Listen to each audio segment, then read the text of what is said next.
Hello everyone, welcome back to my channel. तो अगर आप इस सीरीज को देख रहे हो तो इसका मतलब तो यही हुआ ना दोस्तों कि आपको भी ये बहुत पसंद आ रही होगी, क्योंकि कहानी ही इतनी ज़्यादा इंटरेस्टिंग है। सो फर्स्ट ऑफ ऑल, जिन्होंने इसका फर्स्ट पार्ट नहीं देखा है वो आपको डिस्क्रिप्शन बॉक्स पे मिल जाएगा, वहाँ जाकर देख लीजिएगा। लास्ट सीन में हमने देखा था कि लो रैंकिंग होने के कारण नामली अब इविल स्पिरिट के निशाने पर पहुंच चुका था। वॉन जो बहुत ज्यादा सैड होता है क्योंकि उसे अपनी दोस्त की काफी ज्यादा चिंता हो रही थी और इसलिए वो उसे मार रहा था, क्योंकि उसने बहुत अच्छे से नामली को स्टडी करवाया था लेकिन स्टिल वो पास नहीं हो पाया था। वहीं डॉसिम भी क्लास में बैठी बैठी नामली के बारे में ही सोच रही होती है, जहां उसे ये रियलाइज होता है कि वो उसे ऐसे मरने नहीं दे सकती और इसलिए उसे बचाने के लिए पहुंच जाती है। जैसे ही प्रिंसिपल उस इविल स्पिरिट को छोड़ देता है, वो भागती हुई सीधा नामली को मारने के लिए पहुंच जाती है, लेकिन बीच में डॉसिम आ जाती है। वो उस इविल स्पिरिट को रोक रही होती है, नामली को वहां से भागने के लिए कहती है।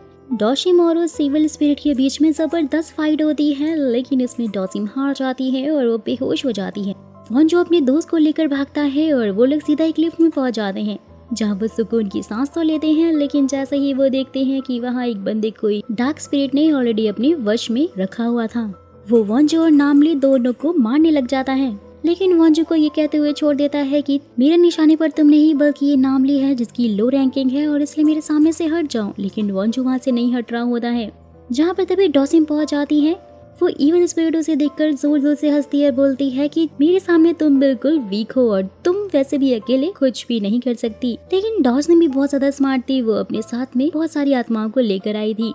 ये सारी वही आत्माएं थी जिनसे वॉन्जो ने एक रात पहले ही बात की थी और उनके दुखड़े को सुना था, इसलिए वो वॉन्जो की हेल्प करने के लिए वहाँ पे पहुंची हुई थी।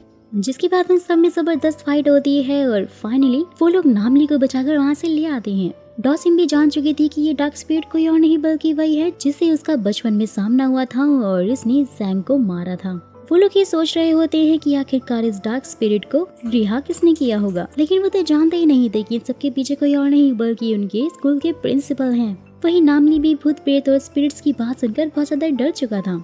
डॉसिम नामली और वॉन्जो को अपने घर ले जाती है। नामली के साथ जो कुछ भी हुआ था वो उससे शॉक में जा चुका था और उसे वॉन्जो और डॉसिम की बातों पर यकीन भी नहीं हो रहा था, इसलिए वो वहाँ से जाने लग जाता है। लेकिन डॉसिम उसे ये बोलते हुए रोक लेती है कि तुम्हारे एक पैर की उंगली छोटी है क्योंकि तुम पैसे बचाने के लिए छोटे जूते खरीदते थे और एक बार तुम्हें डॉग ने भी बाइट किया था। साथ ही बोलती है कि तुम्हारे फादर बहुत ज्यादा शर्मिंदा थे क्योंकि लास्ट टाइम वो तुम्हें पिकनिक पर ले जा नहीं पाए थे, जहाँ जाने का तुम्हारा बहुत ज्यादा मन था। नामली ये सब कुछ जानकर बहुत ज्यादा शॉक हो जाता है क्योंकि ये सारी बातें तो वो और उसके फादर ही जानते थे। डॉसिम के ये कहने पर कि वो उसके पापा की रूह से मिल चुकी है और वो चाहते हैं कि नामली हमेशा अपनी लाइफ में खुश रहे। नामली को बचाते बचाते ही उसकी डैड की मौत हो गई थी और इसलिए नामली हमेशा ही खुद को इस बात का दोष देता रहता था। नामली बहुत ज्यादा इमोशनल हो जाता है और जोर जोर से रोने लगता है। वॉन्जो उसे संभाल लेता है। डॉसिम उसे समझाते हुए बोलती है कि जो जिंदगी तुम्हें मिली है उसके लिए तुम्हें हमेशा ग्रेटफुल रहना चाहिए।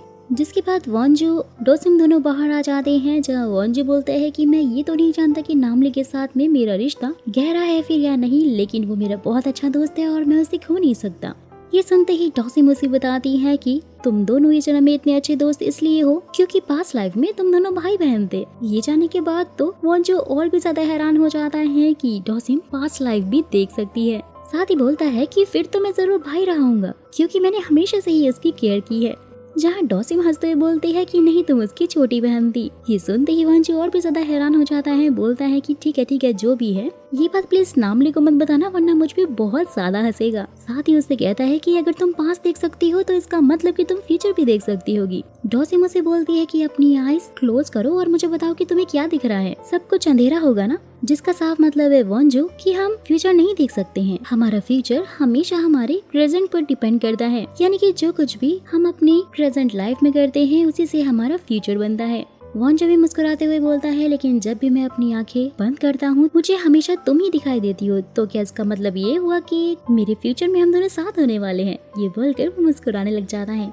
लेकिन वहाँ पर तभी वॉन्जो की मॉम पहुँच जाती है। वो बहुत ज्यादा गुस्से में होती है क्योंकि स्कूल में आज जो कुछ भी हुआ था वो सब कुछ उन्हें पता चल गया था। वीडियो में देखकर उन्हें ऐसा लग रहा था कि उनका बेटा वॉन्जो पागल हो गया है, जो कि डॉसिम और नामली के साथ काफी उल्टी सीधी हरकतें कर रहा था, क्योंकि ऑब्वियसली डार्क स्पिरिट कैमरा में कैप्चर नहीं हुई थी और इसलिए उन्हें ये सब कुछ लग रहा था। डॉसिम की मॉम को वो बहुत जोर से थप्पड़ मारते हुए बोलते हैं कि सब कुछ तुम्हारी और तुम्हारी बेटी की वजह से ही हो रहा है, मेरे बेटे से दूर रहना।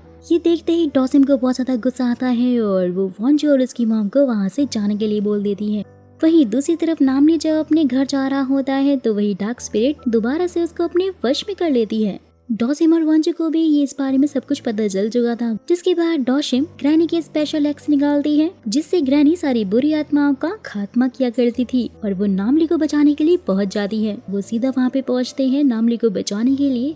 वो लोग उसे रोकने की बहुत ही ज्यादा कोशिश कर रहे होते हैं, लेकिन वो डार्क स्पिरिट नामली को लेकर बिल्डिंग से नीचे कूद जाती है। जैसे वो लोग नामली के पास पहुंचते हैं, नामली की आत्मा बाहर निकल चुकी थी, यानी नामली मारा जा चुका था, जिससे कि वो बहुत ही ज्यादा इमोशनल हो जाते हैं। लेकिन जैसे ही डॉसिम नामली की बॉडी के पास जाती है, उसकी सांसें अभी तक चल रही थी। जैंग भी वहाँ पर मौजूद होता है और इसलिए डॉसिम उसे बोलती है कि नामली की बॉडी में जाकर नामली को हॉस्पिटल ले जाने के लिए। जैंग नामली की बॉडी में इसलिए जा पाया था क्योंकि उसके पास स्पेशल एबिलिटी थी। नामली की बॉडी को सेफ रखना उनके लिए बहुत ही ज्यादा इम्पोर्टेंट था, वरना नामली को दोबारा से वो लोग जिंदा नहीं कर पाएंगे। वहीं दूसरी तरफ हम देखते हैं कि वो इविल स्पिरिट प्रिंसिपल के काबू से भी बाहर होती जा रही थी और उनके वश में नहीं आ पा रही थी, जिससे प्रिंसिपल काफी ज्यादा परेशान हो जाते हैं। सीन शिफ्ट होता है, नेक्स्ट डे दिखाया जाता है वॉन्जो की मॉम प्रिंसिपल के पास में पहुंची हुई होती हैं क्योंकि वो डॉसिम का ट्रांसफर दूसरे स्कूल में जो करवाना चाहती थी, ताकि डॉसिम उनके बेटे वॉन्जो से दूर रह सके, क्योंकि वो एक शमन थी। लेकिन डॉसिम भी ये कहते हुए मना करने लग जाती है कि मैं नहीं जाऊंगी क्योंकि मैंने तो कुछ गलत किया ही नहीं है। जहाँ वॉन्जो भी उसका पूरा साथ दे रहा था और हर वक्त वो डॉसिम के साथ में ही खड़ा हुआ था, जिससे कि प्रिंसिपल भी फिर उसे लास्ट वार्निंग देकर छोड़ देते हैं। जिसके बाद प्रिंसिपल टीचर को मॉक टेस्ट लेने के लिए बहुत ज्यादा मजबूर कर रहे होते हैं, जिससे कि टीचर को ना चाहते हुए भी उनकी बात माननी पड़ती है। जिस बात से सोहा नाम की लड़की बहुत ही ज्यादा परेशान हो गई थी, क्योंकि वो हमेशा सेकंड लास्ट जो आती थी। लास्ट आने वाले बच्चे ऑलरेडी मर चुके थे और इस बात को उसे बहुत ज्यादा डर लग रहा था, जिससे कि वो वॉशरूम में सुसाइड करने के लिए पहुंच जाती है। डॉसिम को भी इस बात की खबर पहुंच चुकी थी और इसलिए वो उसे बचाने के लिए सोहा के फेवरेट वेबटून कैरेक्टर के थ्रू उससे बात करने लग जाती है, जो कि सोहा को बहुत ही ज्यादा पसंद थे और इसलिए वो अपनी जान लेने का प्लान ड्रॉप कर देती है और डॉसिम की बात मान जाती है। वो एक बहुत ही बड़ी आर्टिस्ट बनना चाहती थी और यही बात डॉसिम उसे समझाती है कि तुम एक दिन जरूर बन जाओगी और उसे काफी हिम्मत देती है, जिससे कि सोहा को भी अपने अंदर धीरे धीरे कॉन्फिडेंस आने लग जाता है।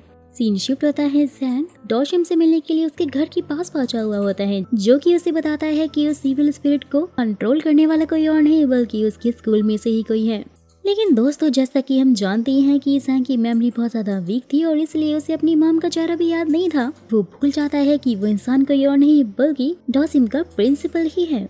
वहीं दूसरी तरफ वॉन्जो जब क्लास में बैठा हुआ होता है तो उसे अचानक से विजन्स आने लग जाते हैं उन सारे बच्चों के जिन्होंने अपनी जान ली थी, जिसमें डॉसिम भी शामिल थी। ये देखकर वो बहुत ज्यादा घबरा जाता है।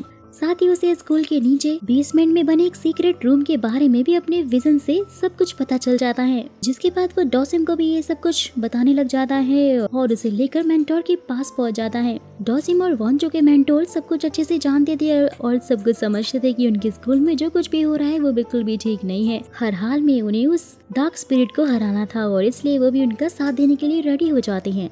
जैसे ही वो तीनों रात के टाइम पर बेसमेंट के उस रूम के पास पहुँचते हैं, वो लॉक था। वॉन्जो से बहुत खोलने की कोशिश कर रहा था लेकिन वो खुलता ही नहीं है, जिसके बाद जैसे तैसे करके फाइनली वो रूम को खोल लेते हैं और जैसे ही वो लोग अंदर पहुंचते हैं, ये देखकर शॉक हो जाते हैं कि वहां पर स्कूल के सारे उन लो रैंक वाली बच्चों की आत्मा को बंदी बनाकर रखा हुआ था जिन्होंने खुदकुशी की थी।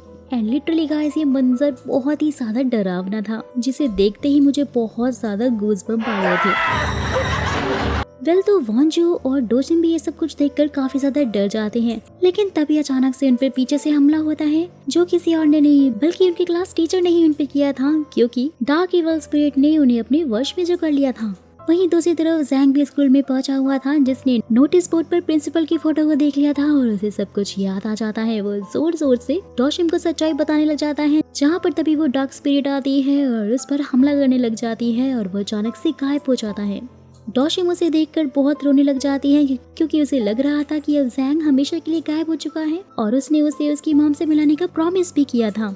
डॉसिम का खून बहुत बुरी तरह से खाने लग जाता है, लेकिन वॉन्जो उसे शांत कराते हुए कहता है कि हमारे पास अभी कोई सबूत नहीं है और इसलिए हमें थोड़ा वेट करना पड़ेगा। नेक्स्ट डे एग्जाम होने वाला था, लेकिन क्लास टीचर उसे कैंसिल कराने के लिए प्रिंसिपल के पास पहुंच जाते हैं क्योंकि उन्होंने बेसमेंट में कैद मासूम बच्चों की उन सारी आत्माओं को देख लिया था और इसलिए वो नहीं चाहते थे कि अभी दोबारा हो। लेकिन प्रिंसिपल तो उल्टा उन्हें ही धमकी देते हैं और बहुत ही बुरी तरह से मारने लग जाते हैं। वहीं दूसरी तरफ वॉन्जू और डॉसिम बहुत ही ज्यादा इमोशनल हो चुके थे। वो हर हाल में उस डार्क स्पिरिट को हराना चाहते थे और एक दूसरे को खोना नहीं चाहते थे। धीरे धीरे वो दोनों एक दूसरे के बहुत ही नजदीक आ जाते हैं और उनके बीच में उनकी पहली किस हो जाती है। नेक्स्ट सीन में वो सब लोग एग्जाम दे रहे होते हैं, जहाँ डॉसिम सोहा से आंसर शीट एक्सचेंज करने लग जाती है क्योंकि वो जानती थी कि सोहा लास्ट आने वाली है और वो उसे मरने नहीं दे सकती थी और इसलिए वो अपने आप को लास्ट लाना चाहती थी।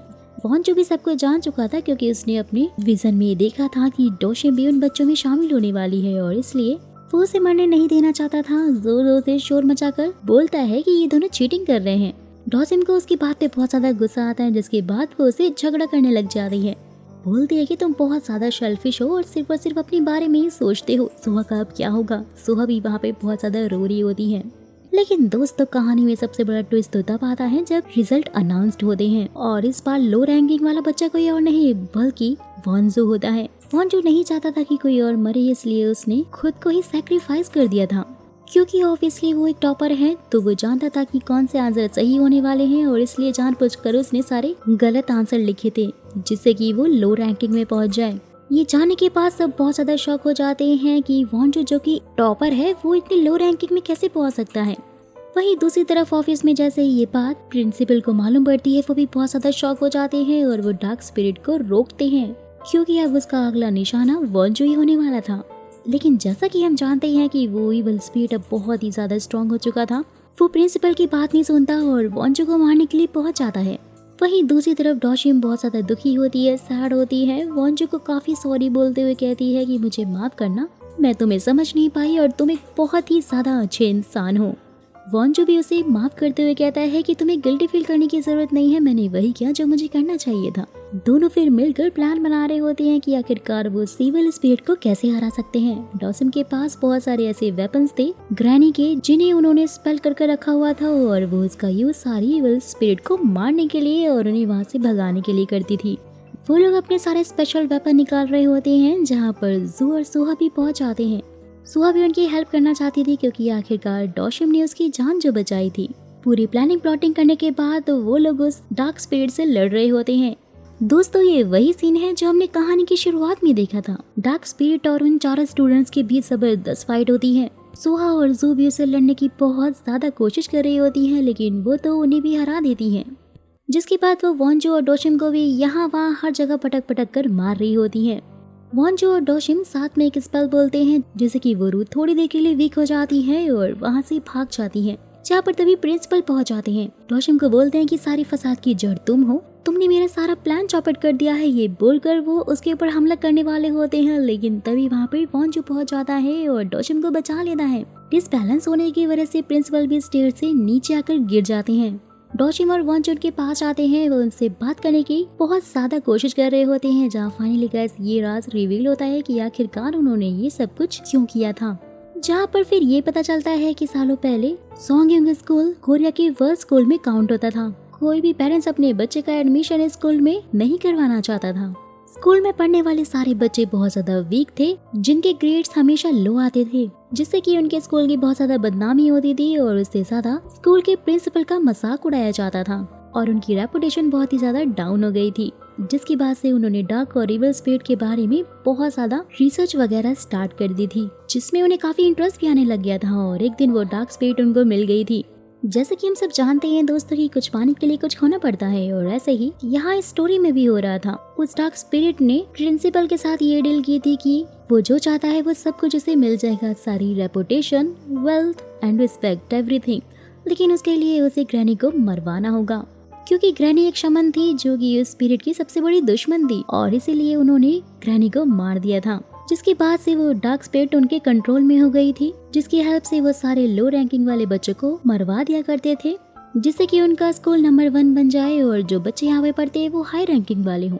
सब कुछ सच जाने के बाद डॉसिम उनसे बोलती है कि आपने उन सारे मासूम बच्चों को मरवा दिया जिनका इन सब में कोई कसूर ही नहीं था। सब कुछ सोचने और समझने के बाद प्रिंसिपल को भी अपनी गलती का धीरे धीरे एहसास होने लग गया था और वो बहुत ज्यादा शर्मिंदा होते हैं। जो कि मरने से पहले माफी मांग रहे होते हैं और डॉशम को उस इविल स्पिरिट को पकड़ने का बॉक्स देकर वहीं मर जाती हैं। वहीं दूसरी तरफ टेरेस पर उस डीमन स्पिरिट ने सू को अपने वश में कर लिया था, जो कि बस बिल्डिंग से कूदने वाली होती है, लेकिन तभी वॉन्जू आकर उसे रोक लेता है। वो डीमन स्पिरिट वहां से ट्रांसफर होकर सीधा वॉन्जू के अंदर पहुंच जाती है। वॉन्जू बहुत दुखी होता है, वो रोने लग जाता है, बोलता है कि मैं भी अब शायद मरने वाला हूँ। लेकिन डॉसिम ने उसका हाथ पकड़ा हुआ था, बोलती है कि मैं तुम्हें मरने नहीं दूंगी और वहाँ पर स्पेल बोलने लग जाती है, जिससे कि डीमन स्पिरिट वॉन्जू के अंदर से तो निकल जाती है, लेकिन दोबारा वो उन सब पर हावी होने लग जाती है। सबके बीच में जबरदस्त फाइट चल रही होती है। वो लोग उसे हरा नहीं पा रहे थे और वो डीमन स्पिरिट उन सब पर भारी पड़ रही होती है। जहाँ तभी ग्रैनी की स्पिरिट आ जाती है, जो कि डीमन स्पिरिट से लड़ने लग जाती है और अब ग्रैनी की स्पिरिट डीमन स्पिरिट पर भारी पड़ रही होती है। जहाँ सब लोग साथ में स्पेल बोलते हैं और फाइनली डॉशम फिर उस डार्क स्पिरिट को वही उसी बॉक्स में कैद कर लेती है और उसे एक्स से जोर से मारकर तोड़ देती है, जिससे कि वो हमेशा के लिए खत्म हो जाती है। जाने से पहले ग्रैनी डॉशिम और वॉन्जू दोनों को अपनी ब्लेसिंग दे रही होती है, साथ ही बोलती है कि मैं बहुत ज्यादा खुश हूँ क्योंकि फाइनली तुम अब एक बहुत ही अच्छी शमन बन चुकी हो। सीन शिफ्ट होता है, कुछ टाइम बाद दिखाया जाता है। नामली भी अब पूरी तरह से ठीक हो चुका था। डीमन स्पिरिट के पूरी तरह से खत्म होने के बाद सारे स्टूडेंट्स की आत्माएं भी छूट चुकी थी, जिसमें सैंग की आत्मा भी शामिल थी और वो फाइनली अपनी मॉम से मिलती है और बहुत ज्यादा खुश होकर वहाँ से वो भी चली जाती है। वहीं डोशम भी ये सब कुछ होने के बाद शहर छोड़कर वहाँ से जा रही होती है। वॉन्जू भी उसे रास्ते में मिलता है, उसे रोकते हुए बोलता है कि मैं जानता हूँ कि मैं एक स्कूल टॉपर हूँ और ये भी जानता हूँ कि फ्यूचर में मुझे एक अच्छा यूनिवर्सिटी भी मिल जाएगा, जिसके बाद शायद मेरी एक बहुत ही अच्छी जॉब होगी, लेकिन मैं ये आम जिंदगी नहीं जीना चाहता। मैं तुम्हारे साथ रहना चाहता हूँ, जो भी काम तुम करती हो उन सब में तुम्हारा साथ देना चाहता हूँ और उन सब स्पिरिट्स की हेल्प करना चाहता हूँ जो कि मजबूर हैं और न्याय पाना चाहती हैं। दोनों की प्यारी प्यारी बातें चली रही होती हैं। उसकी बातें सुनकर डॉशम तो बहुत ज्यादा शॉक होती है, क्योंकि यहाँ पर वॉन्जू के सामने अपना लव कन्फेशन जो कर रहा था। सो गाइस, इसी के साथ इस कहानी का दी एंड हो जाता है। तो अब आप मुझे कमेंट करके बताइएगा कि आपको ये स्टोरी और साथ ही मेरा एक्सप्लेनेशन अच्छा लगा या नहीं। लेकिन अगर वीडियो पसंद आया हो तो लाइक करना बिल्कुल मत भूलना, और अगर चैनल पर नए हो ऐसे ही इंटरेस्टिंग वीडियोस का लुत्फ उठाना चाहते हो तो सब्सक्राइब भी कर ही देना, क्योंकि मैं ऐसे ही इंटरेस्टिंग और यूनिक वीडियोस की एक्सप्लेनेशन आपके लिए ढूंढ कर लेकर आती रहूंगी।